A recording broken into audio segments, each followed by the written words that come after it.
we're talking about Tuesday Night Live again. One step closer to the midweek wrap-up where we're guaranteed good wrestling, but SmackDown and 205 Live were at least better than Monday Night Raw. Yeah. Getting closer to SummerSlam, so we're building it. Building it more with John Cena coming out and putting Shinsuke Nakamura the fuck over.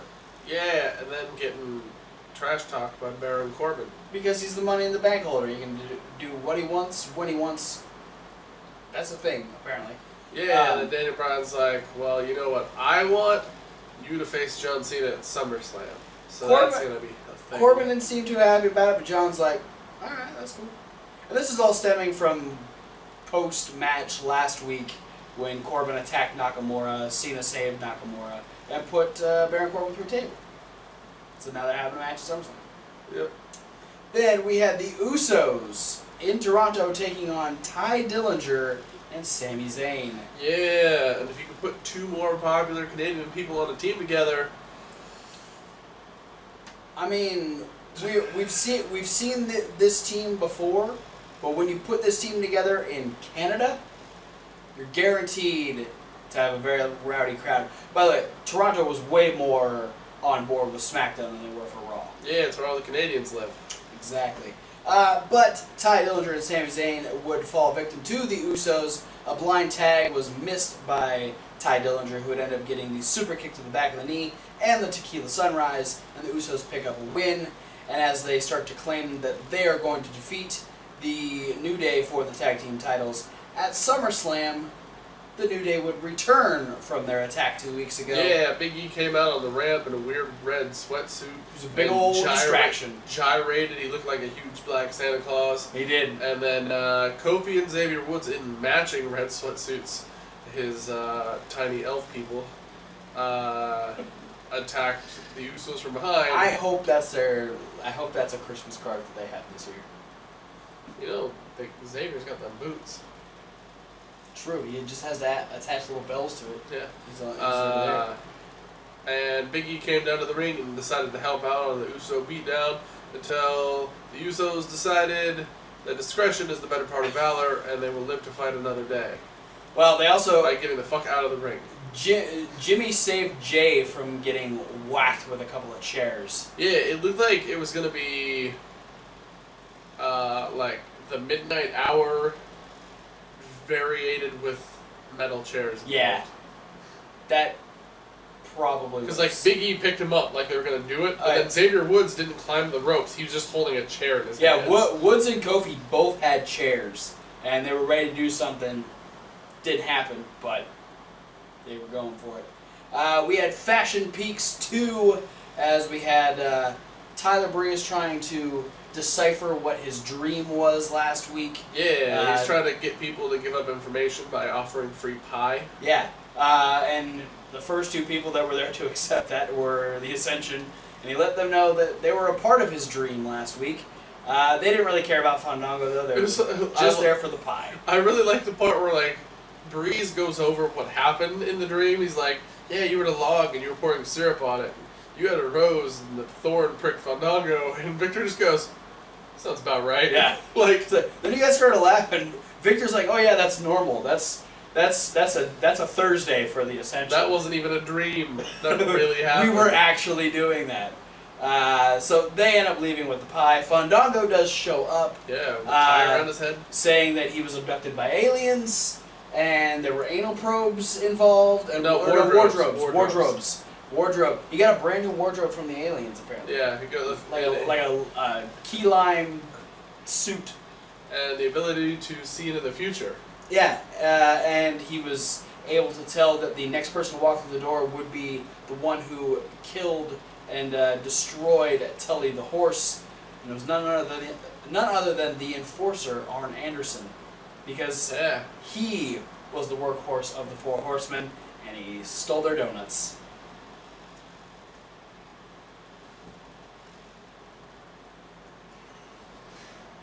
So I'm just saying right now, putting it out there, Arn Anderson and Tully Blanchard versus the Fashion Police at SummerSlam. No, that's it. It hasn't been any of the SmackDown tag teams. It's not the rumored Sanity. It's the Four Horsemen. Yeah. The Four Horsemen are coming back to fight the Fashion Police. Yeah, it's going to be Flair and Anderson and Tully Blanchard and Barry Windham. Yeah. And they're all coming out. They're going to fight the Fashion Police and the Ascension in a handicap, or an 8-man tag, I mean. The Ascension's on the other team. It's a handicap match.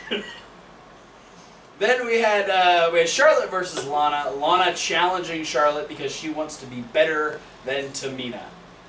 Newsflash, she's not better than Tamina. No, the whole match, Charlotte kind of just wrestled with a shit-eating grin on her face because she thought it was fun to fuck with Lana. It really was. And then Lana made the mistake of slapping Charlotte, to which Charlotte responded with a big boot and the figure 8, and Lana tapped out. Yes.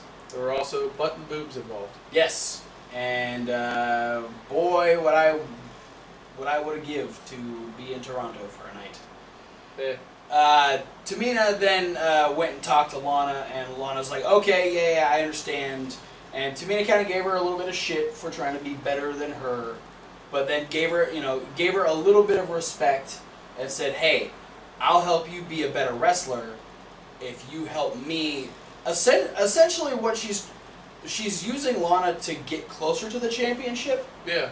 She's trying to like even out her game, so she's trying to get her shot at the title. So now there really is a working relationship between the two, which is very interesting to see. Which I felt like this promo should have been like 3 weeks ago. Yeah. Before all the times that Tamina and Lana were hanging out together. Well, I think it makes sense because of what happened last week. Like Lana thought, because she had been getting the attention from Tamina, that she was better than she thought she was better than she actually was. She went out, she tested it, she failed, and now Tamina's like, okay, now I'm gonna help you, you're gonna help me. So we'll see where that goes. We had Shane go over the fact that he's going to be an impartial referee with both AJ Styles and Kevin Owens in the United States title match at SummerSlam. Everyone kind of took shots at everyone. Especially Shane. Yeah. Shane was a verbal punching bag during this debate. Yes, he was. And then he was... Anybody remember he was the a Deadly kid. Games tournament? You called that just before... That was pretty impressive. I know. Then he became a literal kick bag as we had Owens and Styles get in each other's face. Owens punched Styles in the face, and Styles decided to throw a Pele kick without really looking behind him, and he got Shane instead of Kevin Owens. Yeah, because Owens powdered out of the ring like a little bitch. Well, when you're a heel, that's what you do. So, especially in the shitty city of Toronto, according to Kevin Owens. Yeah. He'd rather go win the title in America in a city that actually matters. Kevin Owens, the master of turning a pop into heat immediately. On point with that. Then we had a quick match between Carmella and Naomi. Most of it was in the commercial. Most of it was during the commercial. Luckily, they showed us it during the commercial, so we got to see the entirety of the match. Naomi kept trying to go for top rope moves. Carmella kept trying to stop her. And then finally, when she had knocked Carmella down for a third time, she was setting up for, I assume, a big crossbody or something. But she would get shoved off the top rope by James Ellsworth, whose 30-day suspension is now over. She got hung up on the ropes, then got a super kick, and Carmella won. And then Carmella and Ellsworth were talking trash to Natty in the back, and Natty told Carmella she better watch it, otherwise she's going to make Carmella look a lot like James Ellsworth. Yeah, bro. That seems to be the running theme, that Carmella, if you're a bitch, you're going to end up looking like your bitch. Then there was an interview with Shinsuke Nakamura, conducted by Renee Young. He's confident that he's going to win. Yeah. He put over John Cena a little bit. He showed some respect to John Cena. Mostly it was about how he's going to beat Jinder Mahal. It will be the Shinsuke Dynasty. And it will begin at SummerSlam. And speaking of Jinder Mahal, he would have a grudge match against his former challenger Randy Orton in the main event of SmackDown. Good match. They've been putting on good matches since their program started. So it was nothing different, other than the fact that Jinder didn't have the Singh brothers at ringside, which was essentially his undoing because he had no backup, and he was holding his own pretty well. Yeah. but Randy didn't have that outside distraction, which allowed Randy Orton to turn the Colossus into an RKO, and Randy Orton defeated the WWE Champion. Yeah, I mean, it's kind of expected because we are playing on the fact that one of Jinder's strengths is the fact that he's got backup all the time. Yeah. At the same time, when you're trying to build up to the SummerSlam championship match, you should try and make your champion look kind of strong. Yeah. They still have a week to do that though. We've still got to go home to SummerSlam. But I thought that this made enough sense to where Randy Orton just wanted the one chance to make himself, to really prove to himself that he could beat Jinder. Yeah. And the fact that Jinder had no backup, it made sense. Plus, Randy Orton didn't look so hot at the end of SmackDown because he would get a jumping kick from kind of out of nowhere by Rusev. Yeah, and that's good build for their match.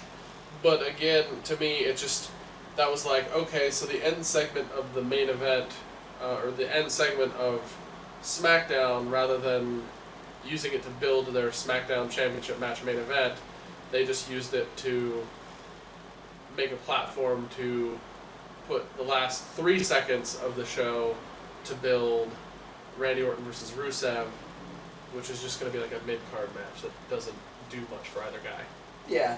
I mean, we don't know. It could do wonders for both guys. Yeah, well, I mean, they're both established. Yeah. And unless it's like a way crazy good match, both guys are just going to keep on being Randy Orton and Rusev. Well, that is it for SmackDown. Let's move on to 205 Live. We had a good episode of 205 Live this week.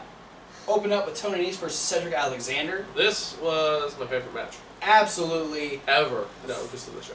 I was going to say, wait a second. I can name at least 3 matches that you like better than this match. Yeah, at least. But a fantastic show of athleticism, strength on the part of Tony Nese, the versatility of both guys. Yeah.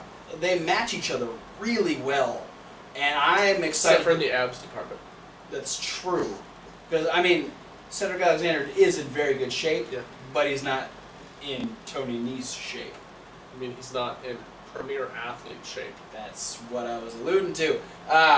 Tony Nese ended up beating Cedric Alexander because they worked a lot on the ground as well, and they had this exchange of O'Connor rolls that they both kicked out of. Yeah. But when Tony kicked out of Cedric's, he then grabbed Cedric and rolled him over and with the schoolboy and then pulled the tights, and the referee didn't see, and Tony Nese picked up the win. And then said just what we were saying, is that Cedric Alexander, you look great, but we just showed the difference between a great athlete and a premier athlete. Yeah, premier athletes know how to hold on to waistbands.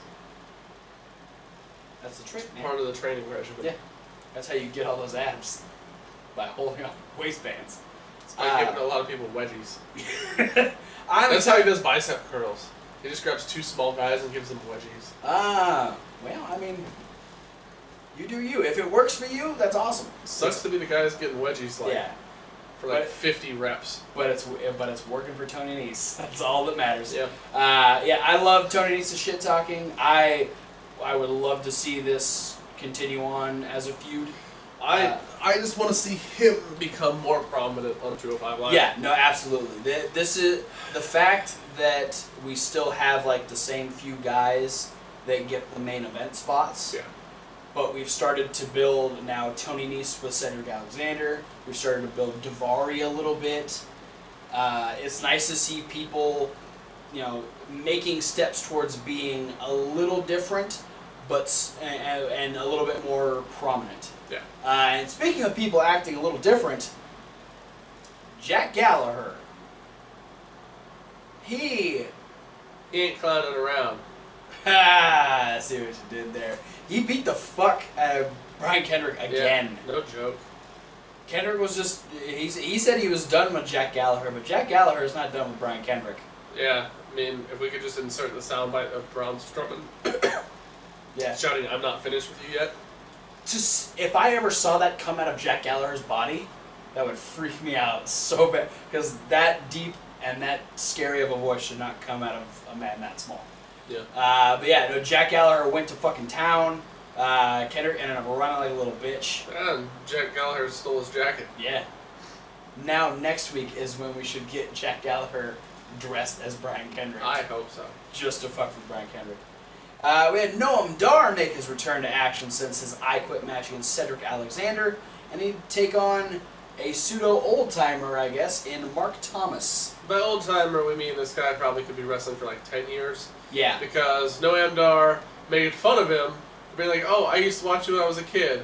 Oh wait, but I am only like 24 years old, so it wasn't that long ago. Yeah. So look how short I made a huge name for myself, and you're still a jobber." Yeah. So essentially, this guy's probably just in like his early to mid 30s, but he's still wrestling.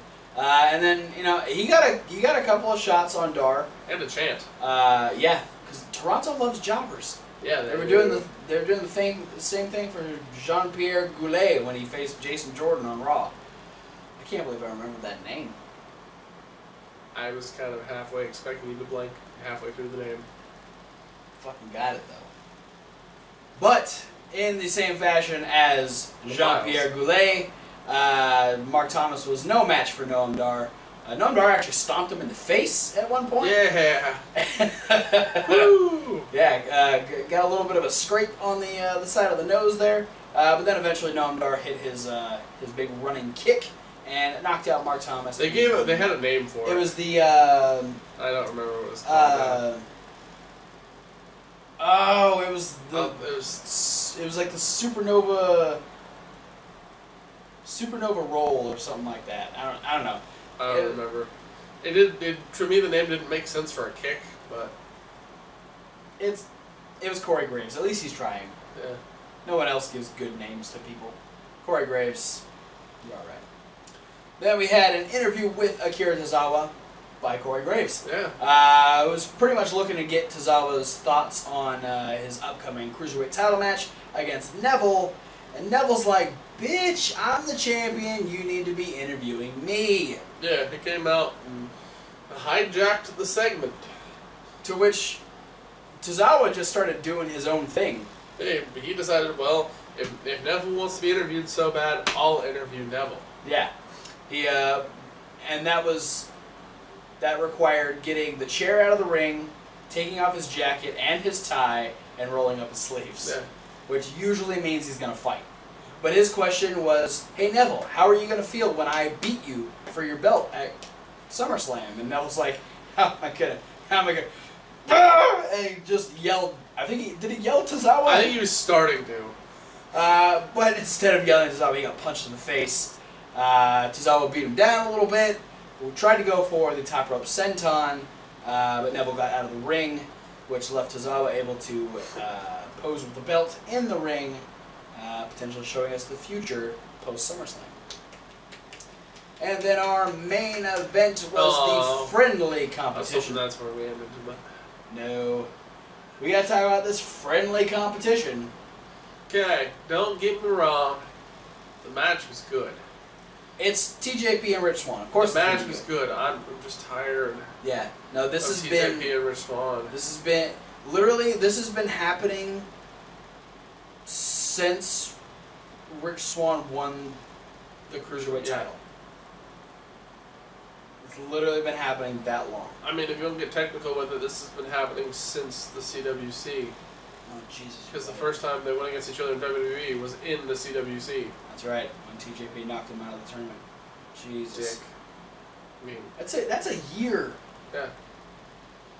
I mean, needless to say, there was a big gap after that because they were both babyface for a while. But Yeah. And Swan did his whole thing with Neville, to which Neville won the belt at the Royal Rumble. So, I mean, technically it's been only since, like, February. But still, TJP, Yeah. then he won. The end of the match was good, though. Swan missed the Phoenix Splash. And tried to go for a victory roll. Yeah. He tried to go for a victory roll and got fucking dumped on his head on the top rope. Yeah, he got a fucking electric chair. I've never seen someone take an electric chair drop into the turnbuckle. That's usually onto the canvas, but not this time. He got dumped on the back of his head, and TJP evened it up with the front of his head using the detonation kick. Yep. And it was lights out. Yes. At that point. And then, TJP just started being an asshole, rubbing it in Rich Swan's face that he won. Yeah, Swan, he's rubbing his asshole in Rich Swan's face. That's not what I said. Oh. That is not what I said at My all. bad. You need to listen to all of the words that come out of my mouth and not just arrange. Are you... This is a selective arrangement. It's a severe case of dyslexia. Yeah. Swan he's not having it. He's... Okay, wait. Okay, the whole time that he was talking shit to Rich Swan, I was just hoping for Rich to kick him in the face. Yeah, no, I thought that was going to happen. And then we had this weird moment where TJP was gone, and Swan followed. Yeah. But then... We got backstage. We got to the backstage, and Swan was halfway away from Gorilla, and TJP was chasing after him. Yeah. To which TJP was like, Rich, what's wrong? Being a sore loser. Yeah, I just want friendly competition. And he's like, you're being a dick.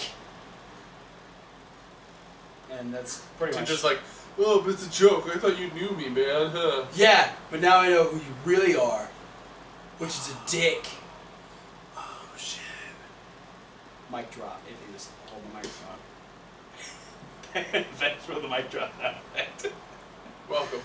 No, I don't have to add that in post. So yeah. Okay. This means we're gonna get this at least one more time. Here's what I'll say. Let's do. I'll best of 7 series. Shut the fuck up. And then they become best friends and the tag team champions. Shut the fuck up. No, I'll allow this match to happen 2 more times. Oh, good. 2 more times. Once on the pre-show of SummerSlam. So this way Rich Swan can beat TJP. And then give them some sort of stipulation match, either on 205 Live or whatever the next Raw pay-per-view is. And that's it. That's it. That's all you get. No more.